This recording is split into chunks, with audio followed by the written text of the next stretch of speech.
Full house entertainment, நல்ல தரமான படங்கள், புதுமையான கருத்துக்கள், ideas, innovations, talented artist recognise பண்ணி அடுத்த கட்டமா அவங்களோட முயற்சி என்னவா இருக்க போகுது, அவங்களோட படம் என்னவா இருக்க போகுது அப்படிங்கறதையும் வந்து இப்போ ஒரு சின்ன முன்னோட்டமா நமக்கு காமிச்சிட்டாங்க. மறுபடியும் பேக் டு அவர் ஃபிலிம் அண்ட் இந்த இசை வெளியீட்டு விழாவிற்கு சில பெரிய சிறப்பு விருந்தினர்கள் வந்திருக்காங்க, தலைமை தாங்க வந்திருக்காங்க. அவங்கள வந்து மரியாதைப்படுத்த வேண்டிய டைம் இப்போ வந்தாச்சு. முதல்ல உணர்வு பூர்வமான படைப்புகளுக்கு சொந்தக்காரர், மைனா, கும்கி போன்ற வெற்றி படங்களை நமக்கு தந்துள்ள இயக்குனர் பிரபு சாலமன் அவர்களை மேடைக்கு அழைக்கிறோம்.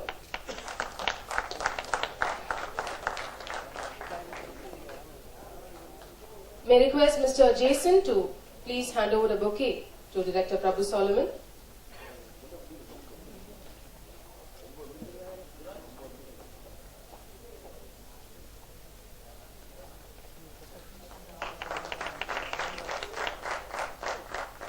இயக்குனர் பிரபு சாலமன் அவர்களை ஒரு சில வார்த்தைகள் பேசும்படி கேட்டுக்கொள்கிறோம். Thank you, Jesus. வந்திருக்கும் பத்திரிகை ஊடக இணையதள நண்பர்களுக்கு வணக்கம். பத்மஸ்ரீ மரியாதைக்குரிய திரு இயக்குனர் பிரியதர்ஷன் அவர்களுக்கும் வணக்கம். என்னுடைய திருப்பியும் சினிமா ரீஎன்ட்ரி கொடுத்த என்னுடைய தயாரிப்பாளர்கள், ஃப்ரெண்ட்ஸ் சினிமா கோ பிரதர் மாதிரி இருக்கிற தீரஜ், சக்தி, கரண் அவர்கள், சேது, எல்லாருக்கும் வணக்கம். இங்கே வந்த ரீசன் வந்து என்னோட டீம் கிட்டத்தட்ட ஃப்ரெண்ட்ஸ் சினிமா இன்னும் எனக்கு ஞாபகம் இருக்கு. ரொம்ப கஷ்ட காலங்கள் தாண்டி வெறும் கேமராவும் ஒரு ஃபிலிமும் எனக்கு டெய்லி கொடுங்க, 2 கேன் ஃபிலிம் கொடுங்க, ஒரு படம் பண்ணி காட்டுறேன்னு சொன்னப்போ என்னை என்கரேஜ் பண்ண டீம் வந்து ஃப்ரெண்ட்ஸ் சினிமா. உண்மையிலுமே ஒரு மாருதி வேன், ஒரு கேமரா, டெய்லி 2 கேன் ஃபிலிமோடு எடுத்துக்கிட்டு கேண்டிடா எடுத்த படம் தான் கொக்கி திரைப்படம்.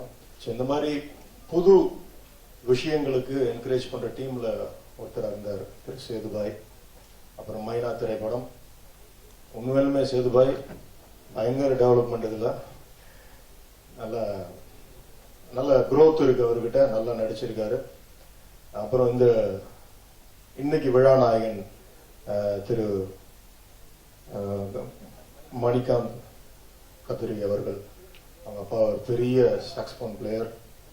ஸோ சாங்ஸ் எல்லாம் நல்ல மெலடி, எஸ்பெஷலி அந்த பேசாமல் செல்லும் மலர்களும் லாஸ்ட்ல வந்து இந்த மழையோ வெயிலோ அந்த சாங் ரொம்ப நல்லா இருந்துச்சு. அப்புறம் எல்லாருமே வந்து இந்த பிகினிங் சொன்னப்போ வந்து ஒரு ஆட்டோமொபைல் ஷாப் மாதிரி எல்லா ஸ்பேர் பார்ட்ஸும் சொல்லிட்டு இருந்தார் ஒருத்தர். ஒரு கிரில்லு, நான் வந்து பாடி பேனட்டு, அப்புறம் டயர். ஒரு விஷயம் மறந்துட்டாரு தேங்க்ஸ் சொல்றதுக்கு. எவ்வளோ பெரிய BMW ஹம்மர் கார் வச்சிருந்தாலும் 2 ரூபாய்க்கு நம்ம காத்து அடிக்கலன்னு அந்த வண்டி ஓடவே ஓடாது. அந்த காத்து மாதிரி கண்ணுக்கு தெரியாத கடவுளை நாம் மறந்துடக்கூடாது. இந்த தருணத்துல சில நேரங்களில் நம்ம வண்டி ஓடுறதுக்கு அவர் மிகப்பெரிய ஒரு காரணமா இருக்காரு. அந்த மாதிரி இவங்களுக்கு நான் வேண்டுகிற கர்த்தருடைய துணை இருந்து பெரிய வெற்றி இந்த திரைப்படம் அடையணும்னு நான் வாழ்த்துறேன்.